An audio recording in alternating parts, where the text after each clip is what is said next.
இவங்க எல்லாம் வந்து சாப்பாட்டுக்கு டைம் ஆயிடுச்சு. அவங்களுக்கு அரிசி கேட்டு வெயிட்டிங்கில் இருக்காங்க. பா பா பா பா பா. சரி இது வரேன், எடுத்துகிட்டு வரேன்.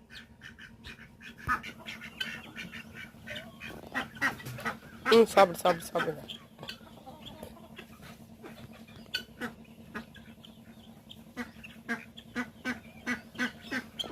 இந்த வாத்து கின்னிக்கோழி சாப்பிட்ற வர வந்து பக்கத்தில் நாட்டுக்கோழிகளை விடவே மாட்டாங்க.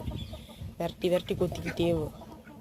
இவங்க சாப்பிட்டு போனால் தான் அதுக்கப்புறம் என் நாட்டுக்கோழி குஞ்சுகள் வந்து சாப்பிடும். கூனி ஒழுங்காத்துல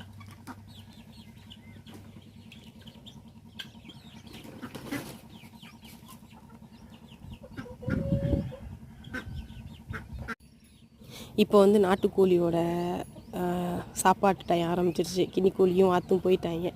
இவங்க பயங்கர ஷார்ப்புங்க. நல்லா சாப்பிட்ற டைம் மட்டும், இந்த காலையில் டைம் மட்டும்தான் இறை போட்டால் வருவாங்க பக்கத்தில். அதே இது ஒரு 10 மணி 11 மணிக்கு இவங்களுக்கு இறை போட்டு கூப்பிட்டோம்னு வச்சுக்கோங்களே, வராதுங்க. ஏன்னா நம்ம பிடிச்சிருவோம்னு சொல்லிட்டு பயங்கர அலாட்டாக இருக்கும் நாட்டுக்கோழிகள் ஃபுல்லாக.